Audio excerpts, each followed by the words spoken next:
നമസ്കാരം. ഒരു പുതിയ മാസത്തിലേക്ക് പ്രവേശിക്കുമ്പോൾ ചില കാര്യങ്ങൾ പ്രധാനമായും ഏവരും ശ്രദ്ധിക്കാറുള്ളതാണ്. ആ മാസം ഏറ്റവും ഐശ്വര്യപൂർണമായി തീരണം എന്നാണ് ഏവരും ആഗ്രഹിക്കുക. എന്നാൽ പ്രത്യേകിച്ചും നാളത്തെ ദിവസത്തിന് അത്രമേൽ പ്രാധാന്യമുണ്ട്. നാളെ ജനുവരി 1. ജനുവരി മാസത്തിൽ, അതിനാൽ നാളത്തെ ആദ്യത്തെ ദിവസത്തിന് ഏറ്റവും പ്രാധാന്യം അർഹിക്കുന്നു. ഒരു വർഷത്തെ ഫലം തന്നെയാണ് ലഭിക്കാനായി പോകുന്നത്. അതായത് നാളെ ഒരു പുതുവർഷ ആരംഭം തന്നെയാണ്.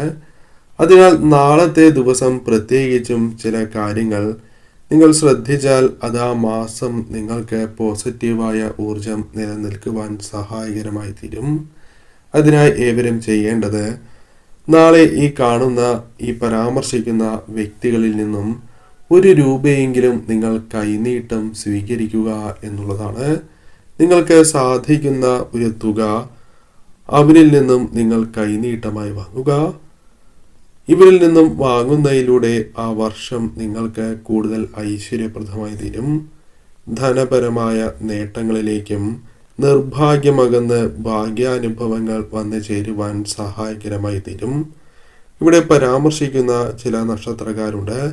അവരിൽ നിന്നും കൈനീട്ടം സ്വീകരിച്ചാൽ സംഭവിക്കാവുന്ന കാര്യങ്ങളെക്കുറിച്ചും കൈനീട്ടം സ്വീകരിക്കുമ്പോൾ ശ്രദ്ധിക്കേണ്ടതായ കാര്യങ്ങളെക്കുറിച്ചും മനസ്സിലാക്കാം. ഏവരും ഒരു നിമിഷം ഓ മഹാലക്ഷ്മിയെ നമഃ എന്ന് കമന്റ് ബോക്സിൽ രേഖപ്പെടുത്തൂ. കൈനീട്ടം വാങ്ങുമ്പോൾ ശ്രദ്ധിക്കേണ്ട കാര്യങ്ങളെക്കുറിച്ച് ആദ്യം പരാമർശിക്കാം. കൈനീട്ടം ഈ നക്ഷത്രക്കാരിൽ നിന്നും വാങ്ങുമ്പോൾ ആ വ്യക്തികൾക്ക് വളരെയധികം പ്രാധാന്യമുണ്ട്. നക്ഷത്രത്തിന് മാത്രമല്ല, നിങ്ങൾക്ക് ആരാണോ കൈനീട്ടം നൽകുന്നത് അവരെ നിങ്ങൾ തീർച്ചയായും ഒരു കാര്യം പൂർണ്ണമായും ശ്രദ്ധിക്കേണ്ടതായിട്ടുണ്ട്. അവർക്ക് നിങ്ങൾ നന്നാവണം എന്ന് അതിയായി ആഗ്രഹമുള്ളവരായിരിക്കണം. അതല്ലാതെ നിങ്ങൾ പറഞ്ഞതുകൊണ്ട് വന്നു, അല്ലെങ്കിൽ നിങ്ങൾ പറഞ്ഞതുകൊണ്ട് മാത്രം അവർ കൈനീട്ടം നിങ്ങൾക്ക് നൽകി എന്നതുകൊണ്ട് മാത്രം നിങ്ങൾക്ക് ഫലം സിദ്ധിക്കുന്നതല്ല. അവർ ആത്മാർത്ഥമായി നിങ്ങൾ രക്ഷപ്പെടണം, ഉയരണം എന്ന ആഗ്രഹത്തോടെ കൈനീട്ടം നൽകിയാൽ മാത്രമായിരിക്കും നിങ്ങൾക്ക് പൂർണ്ണമായ ഫലം ലഭിക്കുക. ഇവർ നിങ്ങളുടെ വീടുകളിലേക്കാണ് വരുന്നത്, സ്ഥാപനങ്ങളിലേക്കാണ് വരുന്നത് എങ്കിൽ പോലും അവർക്ക് ജലവും അതേപോലെ തന്നെ ആഹാരവും നൽകുന്നത് ഏറ്റവും ശുഭകരമാണ്. ഇപ്രകാരം അവരുടെ മനസ്സിനെ സന്തോഷിപ്പിക്കുന്നതും നിങ്ങൾക്ക് കൂടുതൽ ഐശ്വര്യപ്രദമായിരിക്കും. അവരിൽ നിന്നും പൂർണ്ണ മനഃശുദ്ധിയോടെ നിങ്ങൾ നന്നാവണം എന്ന ഉദ്ദേശത്തോടെ കൈനീട്ടം സ്വീകരിക്കുകയും അവർക്ക് ജലവും ആഹാരവും കഴിക്കാനായി നൽകുന്നതും ഏറ്റവും ശുഭകരമാണ്. ഈ 2 കാര്യങ്ങൾ പ്രധാനമായും ശ്രദ്ധിക്കണം. ഇനി അഥവാ ഈ നക്ഷത്രക്കാരായ വ്യക്തികൾ നിങ്ങൾക്ക് പരിചയത്തിലില്ല, അല്ലെങ്കിൽ അവരിൽ നിങ്ങൾക്ക് പൂർണ്ണ വിശ്വാസം ഇല്ല എങ്കിൽ നിങ്ങൾ പ്രവർത്തിക്കേണ്ട മറ്റൊരു കാര്യം, നിങ്ങൾ നന്നാവണം എന്ന് നിങ്ങൾ വളരെയധികം ആഗ്രഹിക്കുന്ന ഒരു വ്യക്തിയിൽ നിന്നും നക്ഷത്രം നോക്കാതെ തന്നെ നിങ്ങൾക്ക് കൈനീട്ടം സ്വീകരിക്കാം.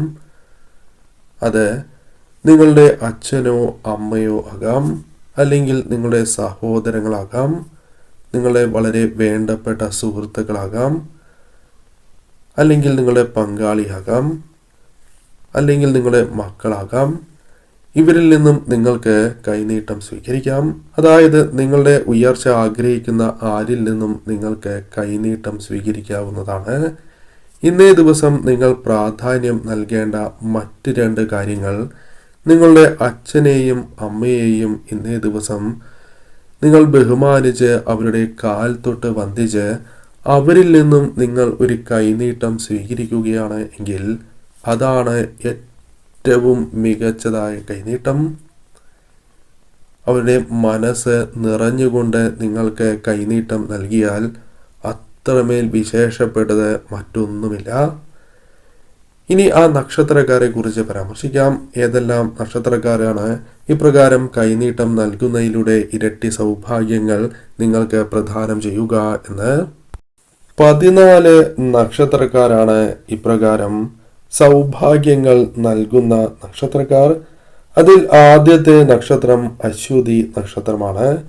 കൂടാതെ ഭരണി, കാർത്തിക, രോഹിണി, പുണർദം, ആയില്യം, മകം, ഉത്രം, വിശാഖം, അനിഴം, തൃക്കേട്ട, പൂയം, അത്തം, തിരുവോണം നക്ഷത്രക്കാരാണ്.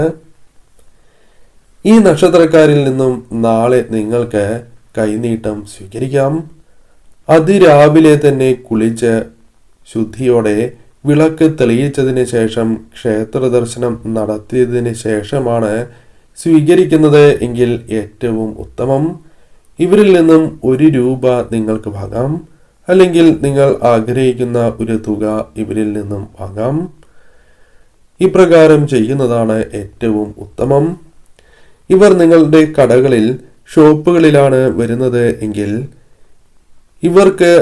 ഇവർ ആദ്യമായി നിങ്ങളിൽ നിന്നും പർച്ചേസ് ചെയ്യുകയാണ് എങ്കിൽ അതും ഏറ്റവും ശുഭകരമാണ്. ഇവർക്ക് ആദ്യ കച്ചവടം നടത്തുന്നതും ശുഭകരമായി ഭവിക്കും. അതൊരു ചെറിയ വസ്തുവാണ് എങ്കിലും ഇവർക്ക് നൽകിക്കൊണ്ട് കച്ചവടം ആരംഭിക്കുന്നതും ഏറ്റവും ഉത്തമമാണ്. ഇവരുടെ മനസ്സിനെ ഇന്നേ ദിവസം സന്തോഷിപ്പിക്കുക എന്ന കാര്യത്തിനാണ് പ്രാധാന്യം നൽകേണ്ടത്. അതായത് ഇവരുടെ മനസ്സ് സന്തോഷത്തോടെ ആ കൈനീട്ടം നൽകുന്നതായ ആ അവസരത്തിൽ നിങ്ങളിലേക്ക് സൗഭാഗ്യം വന്നു ചേരും.